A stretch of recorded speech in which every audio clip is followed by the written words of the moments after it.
Hi all எல்லாருக்கும் வணக்கம். எல்லாம் எப்படி இருக்கீங்க? Welcome back to our channel புன்னகை மலரட்டும். இன்னும் ஏதாவது ஏதோ ஒரு பேப்பர் பாக்ஸ் எடுத்து வச்சு என்ன பண்ணிகிட்டு இருக்காங்களே அப்படின்னு பார்த்துட்ருக்கீங்க. நம்ம வீட்டில் இந்த மாதிரி வேஸ்ட்டான கேலண்டர் வந்து நிறையா இருக்கும், யூஸ் பண்ணியிருக்க மாட்டோம். இது வந்து டெய்லி கேலண்டர் இல்லாமல் மந்த்லி கேலண்டர்ஸ் வரும் இல்லைங்களா? அந்த மாதிரி பேப்பர்ஸை வந்து அங்கங்கே வேஸ்ட்டாக தொங்கிட்டு இருக்கு அப்படின்னா இதை வந்து நீங்கள் வேஸ்ட்டாக ட்ராஷ் பின்னில் நம்ம தூக்கி போடுவோம். இல்லைனா மோஸ்ட்லி எதனா தொடச்சி கிடச்சி தூக்கி போடுறது அந்த மாதிரி தான் நம்ம யூஸ் பண்ணுவோம்.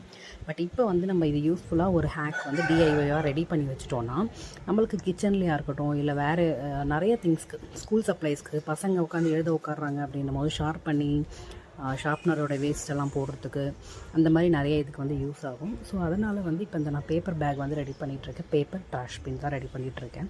இதை வந்து நம்ம ஃபஸ்ட்டு மடித்த மாதிரி நீங்கள் பார்த்துருப்பீங்க.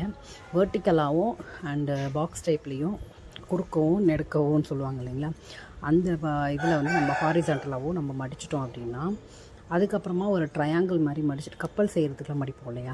அந்த மாதிரி மடிச்சுட்டு அதை வந்து நம்ம உள்ளே வந்து இன்சர்ட் பண்ணிவிட்டு அது வந்து ஒரு கோன் ஷேப்பில் வரும். இப்போ மேலே இருக்க பேப்பரை வந்து சைடில் வந்து பெண்ட் பண்ணிவிட்டு இந்த மாதிரி நம்ம ஓப்பன் பண்ணி பார்த்தோம் அப்படின்னிங்கன்னா நம்மளுக்கு வந்து ஒரு டிஐஒய் பேப்பர் ட்ராஷ் பின் வந்து ரெடி ஆகிடும்.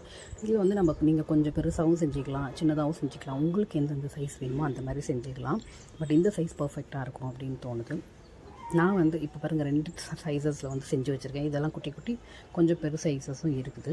ஸோ இதெல்லாம் வந்து கொஞ்சம் பெரிய சைஸஸ். உங்களுக்கு வந்து வீட்டில் வெங்காயம் தோல் உரிக்கிறதெல்லாம் அப்படி அப்படியே நம்ம கீழே போடுவோம். அப்படி இல்லைனா வந்து அதுக்குன்னு ஒரு பேப்பர் வச்சு போடுவோம். பட் இப்படி வச்சு போடும்போது உங்களுக்கு கொஞ்சம் நல்லா கம்ஃபர்டபுளாக இருக்கும். இந்த வீடியோ பிடிச்சிருந்ததுனா லைக் பண்ணுங்கள், ஷேர் பண்ணுங்கள், கமெண்ட் பண்ணுங்கள். அண்டு உங்களோட ஒரு சின்ன லைக் சப்போர்ட்டு தான் எனக்கு ரொம்பவே மோட்டிவேஷனாக இருக்கும். Keep supporting me and take care. Love you all. எப்பவும் சொல்கிற மாதிரி புன்னகை மலரட்டும், சிரிச்சுட்டே இருங்க. பாய். See you in next video. இது எப்படி இருந்துச்சுன்றதை கமெண்ட்டில் சொல்லுங்கள். பாய்.